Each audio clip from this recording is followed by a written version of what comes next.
Terungkap aktivitas teroris Condet, Bekasi. Sidang Rizik target selanjutnya, penulis Nina Nor. Pasca aksi teror bom bunuh diri di Makassar hari Minggu tanggal 28 Maret lalu, Polri sudah direncanakan beberapa teroris di berbagai daerah, termasuk 4 terduga teroris di Bekasi dan Condet, Jakarta Timur. Dari penangkapan itu diamankan pula berbagai barang bukti, termasuk atribut FPI seperti baju buku poster dan kartu tanda anggota. Salah satu terduga teroris Hussein Hasni, HH, adalah pemilik tanda anggota FPI itu. HH diamankan di Condet. Selain kartu sebagai anggota FPI, satu kartu lain bertuliskan jabatan HH sebagai Wakil Ketua Bidang Jihad. Menurut pihak kepolisian, HH berperan sebagai donatur pembuatan bom. HH juga menjadi inisiator yang terkait dengan kegiatan para teroris-teroris untuk melancarkan aksi teror. Dia yang mengatur perencanaan taktis dan teknis bersama ZA. Hadir dalam beberapa pertemuan untuk mempersiapkan kegiatan-kegiatan amaliyah ini. Membiayai dan mengirimkan video tentang teknis pembuatan kepada 3 tersangka lainnya, begitu kata Kapolda Metro Jaya Irjen Fadil Imran.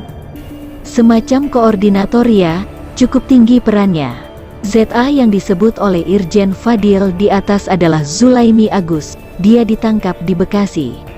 Peran ZA ini adalah membeli bahan baku dan bahan peledak seperti aseton HCl, termometer dan aluminium powder, papar Irjen Fadil. ZA juga tak terduga teroris lain berinisial BS tentang cara pembuatan dan mencampurkan cairan yang disiapkan untuk membuat bom.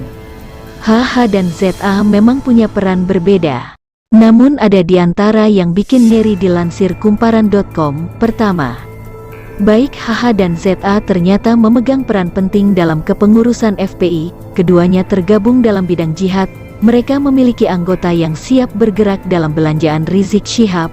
Artinya mereka punya cara tinggi di FPI dan punya anak buah. Kedua, baik HH maupun ZA ternyata sempat hadir di lokasi sidang Rizik Syihab di Pengadilan Negeri Jakarta Timur.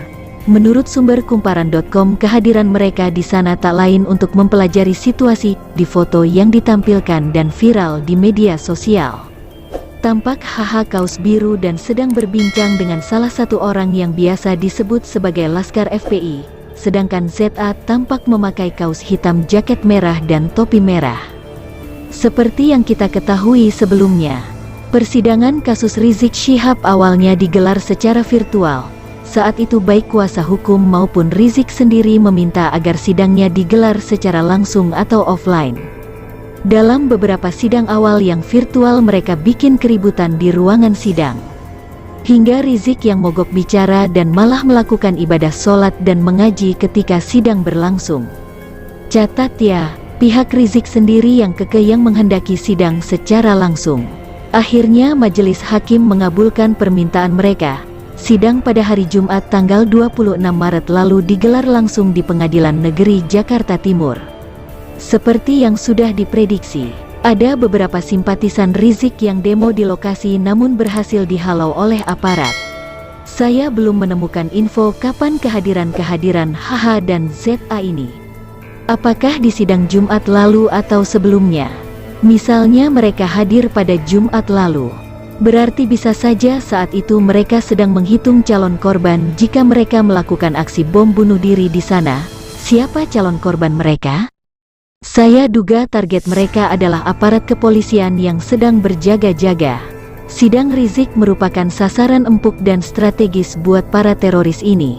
Pertama, karena banyaknya personel kepolisian yang diterjunkan di sana. Kedua, karena sidang Rizik adalah sasaran berita semua media pada saat ini. Jika terjadi aksi bom bunuh diri di sana, imbasnya akan jauh lebih besar yang terjadi di Makassar. Tidak menutup kemungkinan juga akan disorot oleh media internasional. Dan jika ada anggota atau simpatisan FPI atau Rizik yang ikut jadi korban, itu adalah bagian dari jihad kan? Tentunya Rizik sebagai imam besar tidak akan setuju. Atau bisa juga Rizik akan bersikap secara politis jika ada aksi bom bunuh diri di sidang Rizik. Bisa jadi Rizik akan berkoar soal keselamatan dirinya sendiri dan pilihan yang tepat bahwa itu adalah bagian dari konspirasi yang menghadang perjuangannya menegakkan keadilan dan melawan kezoliman. Bisa jadi semua kepentingan jaringan para teroris kepentingan Rizik atau FPI. Yang jadi pertanyaan tinggal satu, yakni soal interaksi Rizik itu sendiri. Sejauh mana? Saya harap Polri bisa segera membongkar semuanya. Sudah jelas semuanya berputar-putar di FPI. Bravo, Polri khususnya Densus 88. Bagaimana menurut Anda? Sampaikan opini Anda di kolom komentar.